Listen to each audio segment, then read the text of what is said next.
We're going to talk about a tale of three schools. And in your program it says a tale of three communities.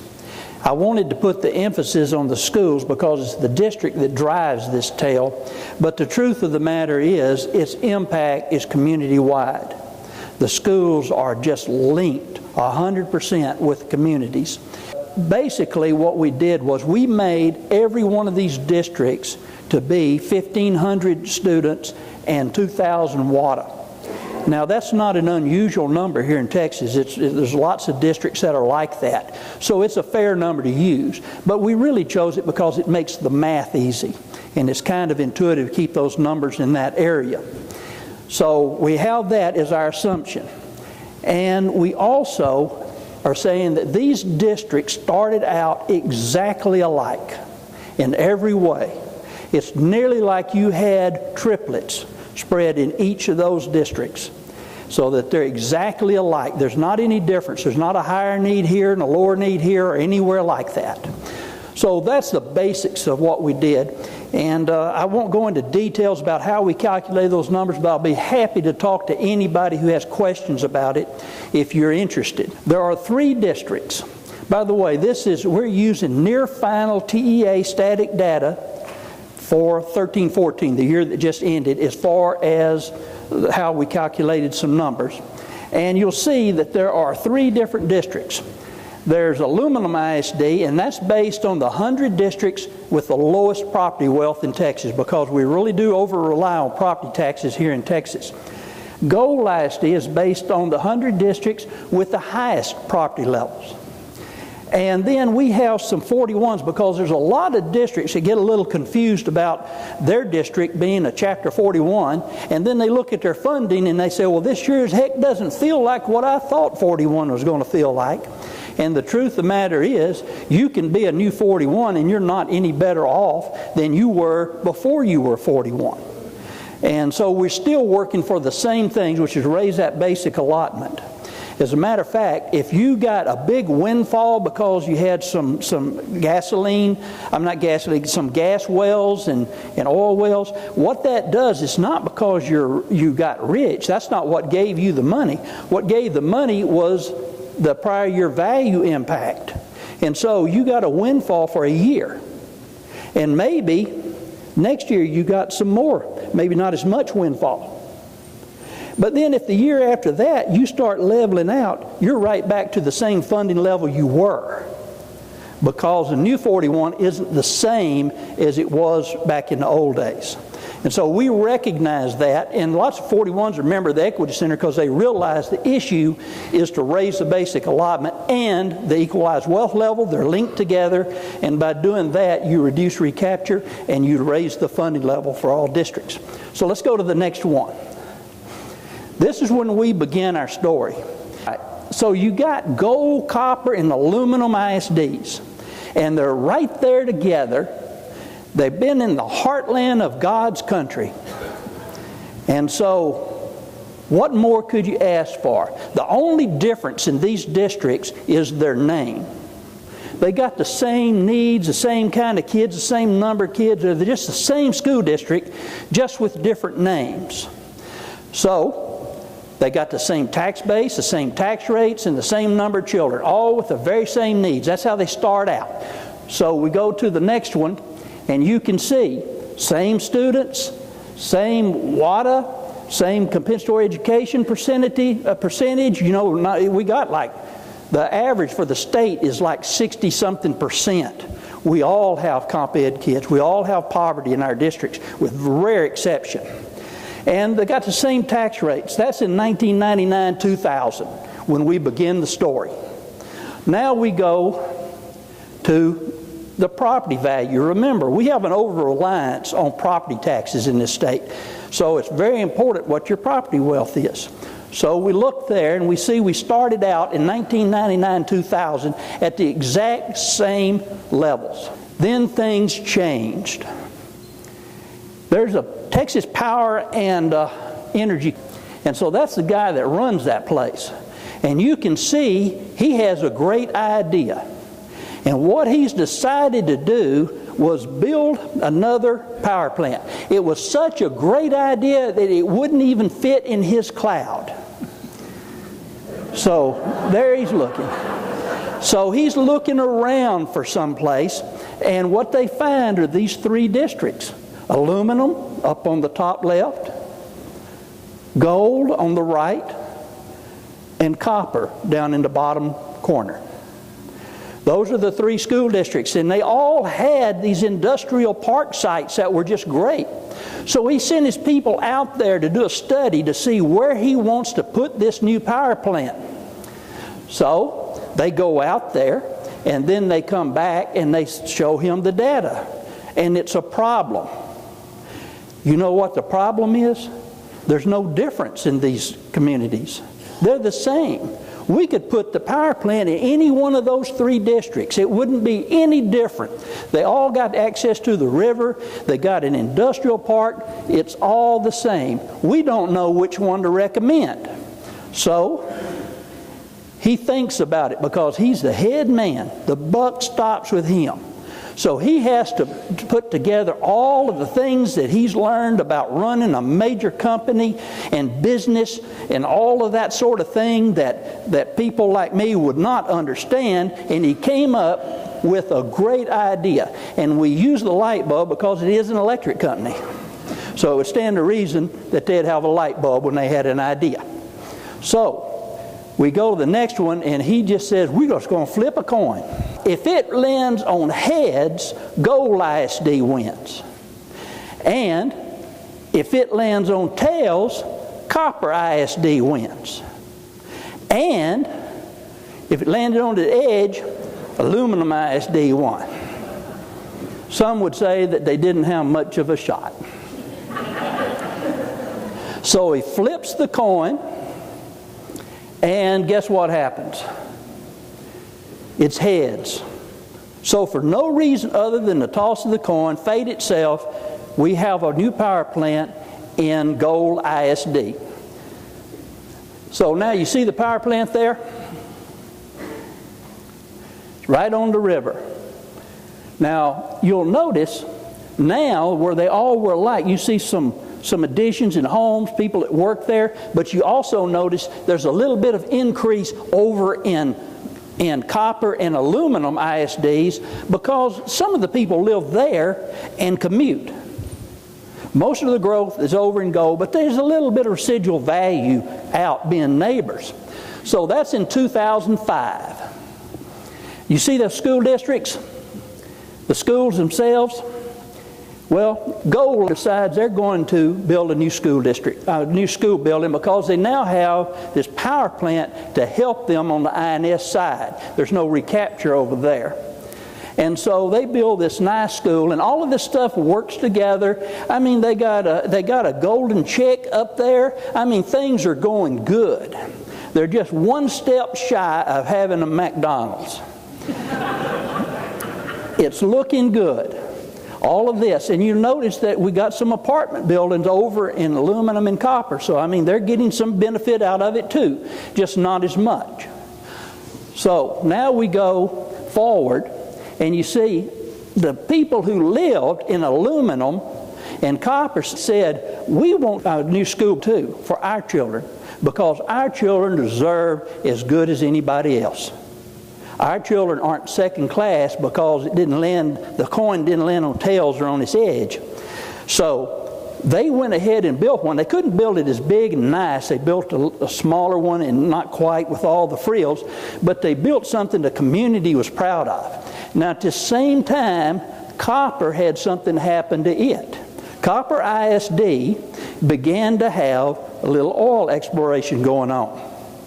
And they got some oil wells, and that helped on their taxable values. And so they were able to get a new motel and some things like that. And so this is kind of what the thing looked like in 2015, which is the year of our tale. Now, this is where we are in 2015. Those are the tax rates, and you'll notice that copper has the same tax rate as aluminum, $1.11.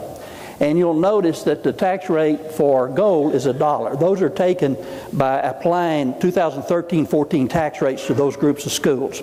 And then we raised copper. It was actually about $1.07 or $1.08, and then we raised it, but we raised their revenue so that they could be at the same, so we can make better comparisons. But we always want to be out front with you about everything we do. Let's go to the next one. That's the difference, 11 cents. 11 cents in the tax rate. Let's go forward. Now those are the property values. If you look at the business value in gold versus aluminum. Huge difference based on where that power plant went in. And then the things that happened after the power plant went in. And look at gold and copper. Copper, because of the oil wells, they did pretty good too. And they're split a little bit, about 50-50 on their residential to business, which is about the state average. So let's go to the next one. This is the funding level. Now here's where the thing that the copper didn't expect to happen, because they said, we got these oil wells, we're on our way, we got a new motel. And so they did their calculations for 2014-15, and they paid a little bit of recapture because they were in that mode with respect to the copper pennies, a few copper pennies that they taxed. And so when you put it all out, look at aluminum and copper. What do you notice there? That's practically the same. We got a 41 and a poor district, and they're funded about the same. Ladies and gentlemen, that happens all over the state. That's not something that's not typical. It happens all over. So what we're going to do now, just to simplify this story, is we're going to stop with copper right now, and everything we say about aluminum applies to copper ISD. Okay, so that way we don't have multiple slides trying to carry them both along. So that's the difference in revenue, $2.2 million. They tax 11 cents higher and they get $2.2 million less. That's in our current system. That's very common. Let's go one more. Now if you look at the total revenue there, and the number of students. Now look at the average teacher salary. Because they're paid at higher levels, they're able to pay $5,000 more to a teacher. They're able to have more teachers, so they have fewer kids. Now the ratio's there. See, that includes your PE teachers, your art teachers, you know, all of the things other than just the homeroom teachers. We're not talking about 22-to-1 all the way up. You got more teachers, and so your pupil-teacher ratio will never be 22-to-1 because you have those other teachers you have to divide in. So what we have here is about 2.5 fewer on their pupil-to-teacher ratio, but if you looked at a classroom of 22 and applied those ratios, it would be closer to 4 fewer kids. Now some people that haven't been in the classroom would say, well, what's the difference? Doesn't matter how many kids I have. I read a little book. When I was superintendent, I went down to the first grade and I told them I was going to read a book to their kids, and I said, you teachers go on down to the lounge and have a cup of coffee. I had them. And I did. For about 3/4 through the book, little bitty book. And that's when they began to move around and I began to panic. And by the time I finished that story, I was glad to have those teachers back. And I will tell you, the difference between having 22 kids and having 18 kids is a big difference. It makes a lot of difference. So, you got a lower pupil-teacher ratio, and they're making more money. And they're in a nicer facility. Who do you think competes best for teachers that are looking for a job in that area? Do you think that some of the teachers over in aluminum ISD are just waiting for a vacancy over in gold? If you could make $5,000 more and have better teacher retirement, better things, more things, and fewer kids to teach. What's not to like about that? So, we go forward, and this is what we have. Now we have 100 teachers, and they're paying $5,000 more for each of those 100 teachers because both of them have 100 teachers. So 5,000 times those 100 teachers, that costs $500,000. So that $2.2 million now drops to $1.7 million. So what happens next? We have additional teachers. Now, they don't cost just $5,000 more. They cost $50,000 more because you got to pay them the full salary. So you drop that 1.7 down. So after all of that, they got more to do things with every year. So let's go forward. That's the situation. Higher tax rates, less to give you teachers, fewer teachers and more students per teacher, and you're paying 11 cents higher tax rate to get less. That's our current system. That's the tail for aluminum ISD and for copper ISD, because they got about the same revenue. Let's go next. Now, just when you thought, well, this is going to be sweet, we're through, I'm out of here, I tell you there's more to the story. So we're going to talk a little bit about the rest of the story now. You know, one of the interesting things about what happens when you have less money in your community or you have more is, like Wayne said, it doesn't just impact the school itself, it impacts the economy of the whole community. And so that's what we're going to talk about for a second. It's a widely accepted economic principle that new money being infused into an economy makes a difference. It has a multiple effect. If you have, say, new money from the state, or if you have new money from a business, there's all kinds of studies that have been done and are continuing to be done on the overall effect that that money has coming into the local economy. And so that's what we've done here. The new money coming into the economy basically has a multiplying effect. It has the original dollar for dollar effect of the money. In our example there, the extra $700,000 or the extra money that the school district had, that has an effect of a dollar for dollar impact on the community, but it also has an effect of a multiplying effect down the road. So you have two basic sources, according to the folks that look at this and the economists that study it, and basically they talk about it in terms of primary impact, which is the actual money flowing into the community. If you were to receive an extra $1 million next year of state money coming into the community, well, it would have an impact, primary impact of $1 million is what you'd be looking at. But it also has a secondary impact. And that secondary impact is the impact of that $1 million flowing throughout your economy. It's the impact that it has when you pay your teacher or you hire those 20 extra teachers and they go out in the community and they spend the money. And it has that continuing flow throughout your economy, and it makes a huge difference for not only just the economy you have, but what develops in your community. One of the interesting parts of the Edgewood 1 decision, when Chief Justice Malsey wrote the original Edgewood decision, there are several interesting parts to it, but one of them was a comment that was made in that particular decision that basically said the communities that are receiving less, the poor districts that have less to spend on their children's education, not only does it hurt their education, but it makes their local economy spiral down. Not stay the same, it makes it spiral down because of the lack of that money coming into the local economy. Whereas the money that is infused into or added to the local economy in the wealthier districts makes their economy grow. And if you look around the state, isn't that what's going on? You think about the economies in the districts that have plenty of money. And they do better than the economy in the district with less money. I mean, it's just pretty much as you look across the board. And that's where it tends to grow. Industry moves into what area? If they can find one with lower tax rates, they move in with lower tax rates, don't they? I mean, I would. If I were a businessman and I were going to locate my business someplace, I'd want to pay the least taxes I could. It's just logical, the impact that investment in your community has. And it's logical the lack of impact the lack of money has. Let me back up just a second.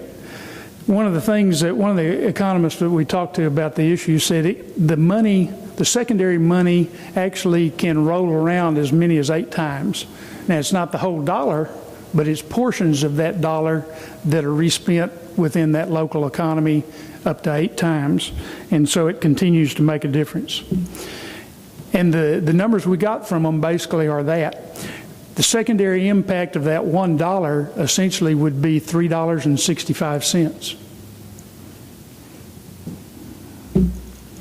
That's 365% impact of that additional money on your local economy.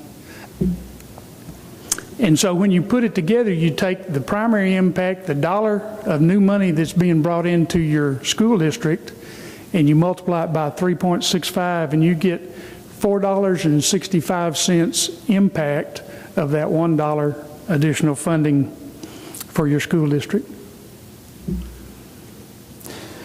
All right, so how much difference would the increased state funding have on gold and copper and aluminum districts? Well, let's look at it and see what it would do. If aluminum and copper ISD had the same funding level, just the same funding level as gold ISD, that'd be an additional $2.1 million infused into the school district. So that's the primary impact. When you multiply it by 3.65, then that's another $7.66 million that's the secondary impact in your economy. And if you add those two together, it's nearly $10 million that additional 2.1 million would have on the local economy.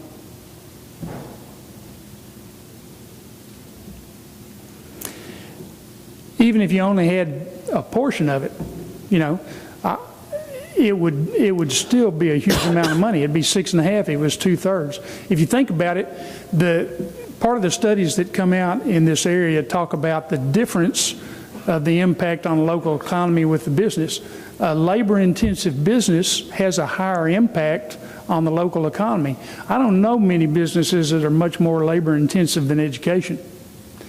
You spend about 80% of your budget, pretty much on average across the state, everybody spends about 80% of their budget on salaries, benefits.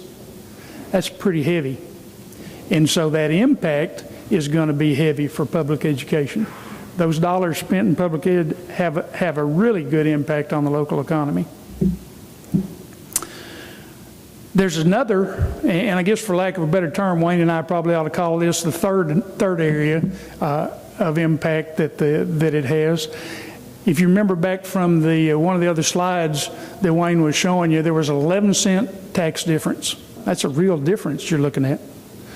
And that 11 cents for aluminum ISD, because of their tax rate, because their property value is low as it is, that would make a difference of about $750,000 in that district. In copper ISD, it'd be about 3.6 million, would be that same impact that it would have. Let's talk about INS. We've got the same 3 schools, and you remember Gold built that nice new school, and they should have. They needed it. I'm not saying that Gold is overfunded. As a matter of fact, if you look at lots of those districts that we considered very high funding, they're probably at an adequate level, truly adequate level. They just look like they've got all of this because they have so drastically underfunded the rest of you. So when we look at this, Gold needed that school, and they built what they needed because they could. So they built a $15 million school, and they got a bond payment of $1.2 million every year. Now, that's not recaptured on the INS side. So they can pay for it with their full taxable value.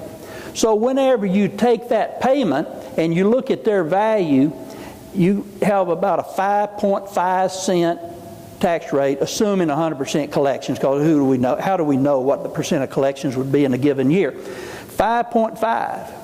Now, aluminum couldn't build that nice a school. They cut some corners, built their classrooms a little smaller. You know, didn't put the terrazzo down. They used the little tiles, and so they've got $10 million school, but it's still nice, and they're proud of it. and it serves their purpose. So they build theirs, and they only have to pay $800,000 a year on their payment. That's 15.3 cents. So you got another 10 cents difference on INS side. Think about that 11 cents and what it did to the economy if it stayed in the taxpayer's pocket.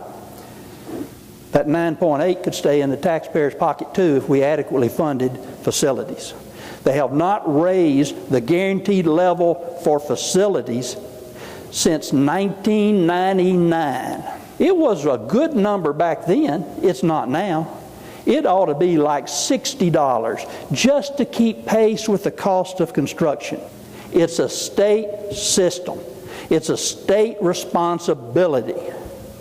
And to say to one district that you must tax high because we don't want to put more money in on the state level, you must tax high and have less for your children, says in fact that your children and your taxpayers are not as important as other children and taxpayers. Now, I love children everywhere, and they're all equally important, and their futures are just as precious no matter where you come from.